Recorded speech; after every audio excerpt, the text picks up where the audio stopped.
Hoy, amigo oyente, nos encontramos en una sección del primer capítulo de esta epístola a los Colosenses, en la cual estamos tratando con la persona del Señor Jesucristo. Y al comienzo, en el versículo 15, vimos que hay 9 cosas que identifican al Señor Jesucristo y que éstas le hacen a Él diferente, superior y único. No vamos a volver a mencionar estas cosas porque ya estamos al final de la lista. Y hoy vamos a comenzar nuestro estudio en la primera parte del versículo 18, donde finalizamos con esta lista y dice, «Y Él es la cabeza del cuerpo, que es la Iglesia». Y esa es la clave, creemos, para la epístola a los Colosenses. Y permítanos decirle por qué. En la epístola a los Efesios, que es una epístola compañera a esta epístola a los Colosenses, tenemos que el énfasis se pone en el hecho de que la Iglesia es el cuerpo de Cristo aquí en este mundo. Y el énfasis se le da al cuerpo. Pues bien, aquí en la epístola a los Colosenses, el énfasis se le da a la cabeza del cuerpo, y esa cabeza es la persona de Jesucristo. Él es la cabeza de este cuerpo, y eso, según creemos, es una declaración importante que nosotros debemos notar. Si usted regresa a la epístola a los Efesios, puede encontrar allá en el capítulo 1, versículo 22, lo siguiente. «Y sometió todas las cosas bajo sus pies, y lo dio por cabeza sobre todas las cosas a la Iglesia». Así que nos damos cuenta que estas 2 epístolas van juntas. Y en la epístola a los Filipenses, que va junto con estas otras, en lo que llamamos las epístolas del cautiverio, vemos a la Iglesia con pies que camina a través de este mundo. Y la experiencia de la Iglesia, la experiencia del creyente, es decir, lo que el creyente debe experimentar. Ahora bien, al avanzar en este versículo 18, vemos que Cristo es también el primogénito de entre los muertos. Leemos, «Él que es el principio, el primogénito de entre los muertos». Es decir que Él es el único que ha regresado con un cuerpo glorificado de la tumba. Él es el primogénito de los que duermen, y en base a su resurrección, nuestros seres amados que han muerto en Cristo, y nosotros también, si el Señor no viene durante nuestra vida, entonces nosotros también seremos resucitados algún día como Él es. El pensamiento que el apóstol Juan nos da en su primera epístola, capítulo 3, versículo 2, es el siguiente. «Aún no se ha manifestado lo que hemos de ser, pero sabemos que cuando Él se manifieste, seremos semejantes a Él». Y luego tenemos esta declaración aquí, que es la 8ª declaración que encontramos al final del versículo 18, y que nos dice, «Para que en todo tenga la preeminencia». Y esta es una declaración realmente maravillosa. En realidad, uno no puede pensar en algo más maravilloso que esto. Ahora leamos completo el versículo 18, que dice, «Y Él es la cabeza del cuerpo, que es la Iglesia, Él que es el principio, el primogénito de entre los muertos, para que en todo tenga la preeminencia». En realidad, uno no puede pensar en algo más maravilloso que esto. «Y Él es la cabeza del cuerpo, que es la Iglesia, Él que es el principio, el primogénito de los muertos, para que en todo tenga la preeminencia». La voluntad de Cristo debe prevalecer a través de toda la creación de Dios. Esa era la intención de Dios. Aun a pesar de la rebeldía del hombre aquí en la tierra, Dios dice, «Pero yo he puesto mi rey sobre Sión, mi santo monte». Dios está avanzando en el día de hoy sin dudar, sin desviarse, sin comprometerse hacia un objetivo. Y es el poner a Jesús sobre el trono de este pequeño mundo en el cual usted y yo vivimos y que está en rebelión contra Dios. Ese es el objetivo de Dios en cuanto a esto en particular. Ahora en el versículo 19 leemos, «Por cuanto agradó al Padre que en Él habitase toda plenitud». Y aquí tenemos una de las palabras importantes de esta epístola. En la epístola a los Filipenses encontramos que la palabra importante era kenosis, en el idioma griego, que quiere decir vaciar, o sea que Él se vació a sí mismo. Pero Él no se vació a sí mismo, sino que puso a un lado su prerrogativa de la deidad y su gloria. Pero Él era Dios cuando vino a este mundo, y en Él habita toda plenitud. La palabra en griego es pleroma, que significa plenitud, totalidad, lo que quiere decir que en Él habita toda la plenitud de Dios. Así es que, cuando Él estuvo en esta tierra, lo que uno tiene es que el pleroma, o sea, la plenitud, se sentía como en casa en Jesucristo. Cuando Él estaba aquí, Él era Dios 100%. No es que Él era 99,5% Dios. Él era 100% Dios, amigo oyente. Y esa pequeña criatura que estaba descansando hace más de 2000 años en el seno de la Virgen María, y que parecía tan desamparado, Él podía haber dicho una sola palabra que destruiría completamente este universo. Él es tan hombre como el mismo hombre, y Él es tan Dios como el mismo Dios. Eso es lo que Él es. Y de eso es que nosotros estamos hablando. Él es diferente aquí. Vimos en el versículo 15 su relación con el Padre. Luego vimos su relación con la creación. Y luego su relación con la iglesia en los versículos 18 y 19. Y comenzando con el versículo 20 al 23, vemos su relación con la cruz. Y aquí tenemos el propósito de la obra de Cristo por los pecadores. Observemos esto porque aquí tenemos las cosas que Él ha hecho con nosotros. Leamos el versículo 20. Y por medio de Él, reconciliar consigo todas las cosas, así las que están en la tierra como las que están en los cielos, haciendo la paz mediante la sangre de su cruz. Este versículo, amigo oyente, es muy importante. Y quisiéramos que usted note esto porque aquí tenemos ciertas cosas, las cuales queremos estudiar. Haciendo la paz mediante la sangre de su cruz, dice aquí. Eso quiere decir que Él está pagando la culpa de su pecado y el mío sobre la cruz, y que Él ha hecho la paz entre Dios y el pecador. Así es que Dios no se acerca al hombre acusándolo y diciéndole, mira, amigo, yo estoy contra ti. Tú te has estado rebelando contra mí. Tú eres un pecador y voy a tener que castigarte. No, amigo oyente, Dios le está diciendo al pecador perdido en el día de hoy, a usted y a mí, nos dice, yo he cumplido con el castigo, ya he pagado ese castigo y te estoy diciendo que hoy tú puedes venir a mí y que cuando tú vienes a mí encontrarás paz. Ya se ha hecho la paz. Eso es lo que el apóstol Pablo quería decir allá en el capítulo 5, versículo 1 de su epístola a los Romanos cuando dice, justificados pues por la fe, tenemos paz para con Dios por medio de nuestro Señor Jesucristo. Y usted tiene que haber notado que la paz que aquí se ha logrado fue a través de la sangre de su cruz. Esta es una declaración muy interesante. Y usted puede notar que el apóstol Pablo pone juntos el perdón de los pecados con la sangre de la cruz. Usted se puede dar cuenta, amigo oyente, que Dios hoy no es un vecino desagradable que nos está esperando a la vuelta de la esquina para saltar sobre nosotros y encontrar alguna falta en nosotros. Dios tiene su mano extendida y está diciéndole al pecador, ven y te daré redención y descanso. Por eso decimos que lo que Él dice aquí es algo muy importante. Haciendo la paz mediante la sangre de su cruz. Como usted puede ver, cuando Dios perdona, amigo oyente, siempre lo hace porque el castigo ya ha sido pagado. Él nunca perdona sino hasta cuando se haya pagado el castigo. Ya ha sido pagado el castigo por su pecado, amigo oyente. Por tanto, Dios le puede perdonar. Y ahora podemos leer, y por medio de Él, reconciliar consigo todas las cosas. Ahora observemos esa palabra, reconciliación. La reconciliación es hacia el hombre. La redención es hacia Dios. Es decir, que lo que Dios está diciendo al pecador en el día de hoy es lo que dijo el apóstol Pablo en su segunda carta a los Corintios, capítulo 5, versículos 18 al 20. Y todo esto proviene de Dios, quien nos reconcilió consigo mismo por Cristo, y nos dio el ministerio de la reconciliación, que Dios estaba en Cristo reconciliando consigo al mundo, no tomándoles en cuenta a los hombres sus pecados, y nos encargó a nosotros la palabra de la reconciliación. Así que somos embajadores en nombre de Cristo, como si Dios rogase por medio de nosotros. Os rogamos en nombre de Cristo, reconciliaos con Dios. Eso es exactamente lo que Dios le está diciendo al hombre del día de hoy. Dios dice, yo estoy reconciliado con ustedes. ¿Quieren ustedes reconciliarse conmigo? Eso es lo que dice aquí. Hay muchas personas que dicen que uno tiene que hacer algo para ganarse a Dios. Amigo oyente, Dios está tratando de ganarlo a usted para el reino de los cielos. Y tal parece que el zapato está al revés, en el otro pie. Dios le está pidiendo al hombre que se reconcilie. Pues Él, es decir, Dios, ya está reconciliado.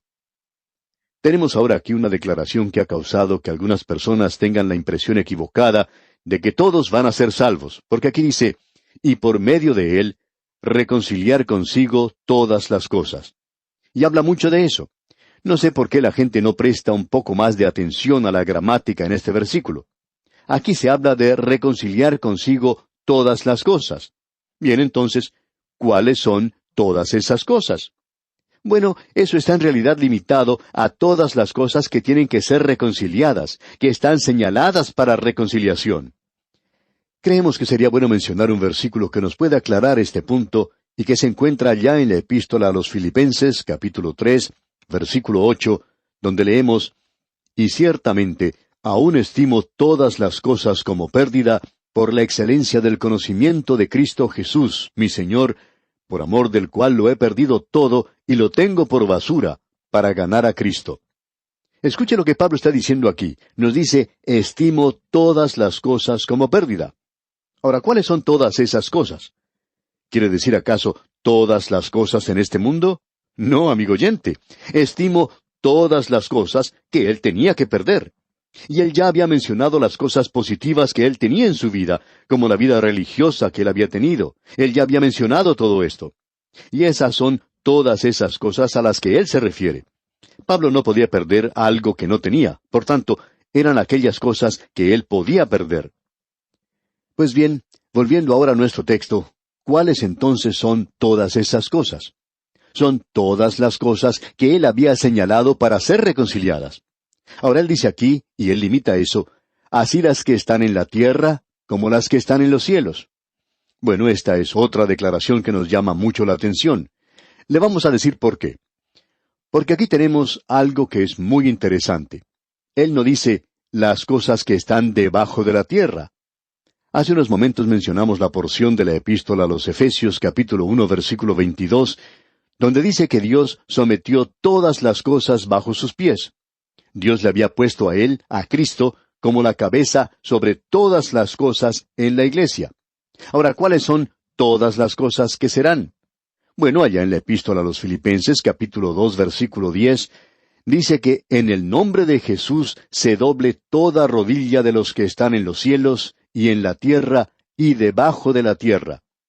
Bien, todo reconocerá el señorío de Jesucristo, pero eso no quiere decir que ellas van a ser reconciliadas, porque él aquí en Colosenses capítulo 1 versículo 20 menciona simplemente las cosas que están en la tierra como las que están en los cielos. No se menciona aquí las cosas debajo de la tierra. Amigo oyente, no escuche, no preste atención a las cosas que le van a decepcionar el día de hoy. Ese canto de sirena que le dice: bueno, todas las cosas van a resultar bien. Usted puede contar con Dios, que Él va a ser dulce y bueno, como si fuera una abuelita. Y no queremos ser irrespetuosos aquí, amigo oyente, pero dicen que Él va a ser bueno y dulce con todos y que uno puede contar con eso. Amigo oyente, no ponga su confianza en eso, porque las cosas que van a ser reconciliadas son las cosas que están en el cielo y en la tierra, no debajo de la tierra. Las cosas debajo de la tierra van a tener que inclinarse ante Él, no van a ser reconciliadas con Él. Este es el lugar y esta es la vida donde nosotros debemos ser reconciliados con Dios. Como bien podemos darnos cuenta, este es un versículo tremendo. Ahora en el versículo 21, en este capítulo 1 de la epístola a los Colosenses, leemos: «Y a vosotros también, que erais en otro tiempo extraños y enemigos en vuestra mente, haciendo malas obras, ahora os ha reconciliado». Dios no espera hasta que nosotros prometamos lavarnos bien la cara, ponernos nuestra ropa dominguera e ir a la escuela dominical antes de haber decidido hacer eso. Lo hizo cuando usted y yo, amigo oyente, aún estábamos en rebelión contra Él y haciendo obras malas. Entonces fue cuando nos reconcilió a sí mismo. Nadie puede decir hoy: yo estoy perdido porque Dios no ha hecho una provisión adecuada para mí. Usted está perdido, amigo oyente, porque usted quiere perderse. Usted está perdido porque usted está en rebelión contra Dios. Luego el apóstol Pablo menciona algo aquí que es muy interesante y que nosotros queremos enfatizar. Leamos otra vez este versículo 21. «Y a vosotros también, que erais en otro tiempo extraños y enemigos en vuestra mente, haciendo malas obras, ahora os ha reconciliado». Esta frase aquí de «enemigos en vuestra mente» nos recuerda que existe una separación mental de Dios, así como también una separación moral. Hay muchas personas que opinan que uno está perdido porque uno salió y se emborrachó. Amigo oyente, esa no es la razón por la cual una persona está perdida. Usted está perdido porque su mente está separada de Dios hoy. Esa es la razón por la cual uno está perdido. Y eso, creemos nosotros, nos explica ese feroz antagonismo contra Dios de parte de aquellos llamados intelectuales. Existe un odio tremendo contra Dios, y esto es algo que uno no se da cuenta sino hasta cuando se predica el Evangelio a ciertos grupos. Cuando usted predica el Evangelio a cierta clase de gente, puede observar en sus ojos el odio tremendo que ellos tienen contra el Señor Jesucristo y contra lo maravilloso que Él es, y lo que hace para salvarlos. Es una separación que existe en la mente y en el corazón del hombre el día de hoy. Siguiendo ahora adelante, podemos notar lo que dice aquí el versículo 22. Leamos. En su cuerpo de carne, por medio de la muerte, para presentaros santos y sin mancha e irreprensibles delante de Él. Ahora, en su cuerpo de carne, creemos que es una declaración específica que Cristo sufrió no simplemente en apariencia, sino que sufrió en un cuerpo verdadero, porque esa era una de las herejías del gnosticismo de aquel día. Prestemos atención a lo que aquí se dice acerca de ser sin mancha. Este era uno de los requisitos para un animal que iba a ser sacrificado. Y Él es capaz de presentarnos sin mancha. ¿Por qué? ¿Porque lo somos? No, amigo oyente, sino porque Él ocupó nuestro lugar. Usted y yo no podemos presentar perfección ante Dios, y Dios no puede aceptar nada que no sea perfecto. Por tanto, Él no puede salvarnos por nuestras obras o por nuestro carácter. Simplemente no podemos alcanzar esa perfección. Luego tenemos esa palabra irreprensibles. Y eso significa que no se nos puede acusar, no se nos puede culpar de nada. Es decir, que Dios es quien justifica. Y si Dios es quien justifica, entonces, ¿quién nos va a acusar? Él es el que nos ha limpiado. Y cuán maravilloso es esto, amigo oyente. Luego en la primera parte del versículo 23 se nos dice, si en verdad permanecéis fundados y firmes en la fe. Este no es una cláusula condicional que se encuentra aquí y que se basa en el futuro. Él no está hablando de eso. Ese es el sí que hemos visto antes y que el apóstol Pablo acostumbra a usar. Este es el sí de un argumento. Esto no es algo que será si alguna otra cosa es, sino que es el sí de un argumento, y este sí del argumento, creemos, debe ser mirado de la siguiente manera, que no tiene referencia al futuro. No es algo que será si alguna otra cosa es, sino que es algo que fue si alguna otra cosa es. Es decir, si usted hoy es un hijo de Dios, y eso es lo que Él quiere señalar aquí. Si usted es un hijo de Dios, va a continuar en la fe, permanecerá fundado y firme. Y como dice el versículo 23 a continuación, y sin moveros de la esperanza del Evangelio que habéis oído. Usted no será movido si usted es un hijo de Dios en este instante. Y Pablo continúa en la parte final de este mismo versículo 23, que habéis oído, el cual se predica en toda la creación que está debajo del cielo, del cual yo, Pablo, fui hecho ministro. A Pablo siempre le gusta mirar hacia el pasado y destacar este glorioso privilegio que él tenía de ser un ministro de Jesucristo. Y amigo oyente, consideramos eso como el honor más grande que se le pueda dar a una persona. Y cada día le damos gracias a Dios por el privilegio que nos ha dado de presentar su palabra. No creemos que exista algo igual o superior a esto. Llegamos ahora al versículo 24, donde se trata la obra subjetiva de Cristo por los santos. Y esta es otra división que comprende los versículos 24 al 29. Con estos versículos se finaliza este primer capítulo. Por supuesto, vamos a tener que esperar hasta nuestro próximo programa para entrar en detalle aquí, pero permítanos mencionar solamente algo para que pueda pensar desde ahora hasta el momento en que nos reunamos otra vez más. Pablo dice aquí en el versículo 24 de este capítulo 1 de su epístola a los Colosenses, «Ahora me gozo en lo que padezco por vosotros, y cumplo en mi carne lo que falta de las aflicciones de Cristo por su cuerpo, que es la Iglesia». Pablo está diciendo aquí que era necesario para él llenar lo que faltaba del sufrimiento de Cristo. Ahora, ¿no es esta una declaración sorprendente? Alguien quizá nos puede decir, bueno, eso contradice lo que usted estaba predicando, que Él sufrió por nosotros y pagó la culpa del pecado y que no hay nada que debamos hacer para la salvación. Y amigo oyente, aún opino que eso es verdad. En efecto, yo sé que eso es verdad, pero ¿contradice eso este versículo? No, amigo oyente, ese versículo no lo contradice para nada. Y vamos a hablar de eso, Dios mediante, en nuestro próximo programa. Es nuestra oración que la seguridad de participar de la herencia de los santos en luz sea su mayor tesoro.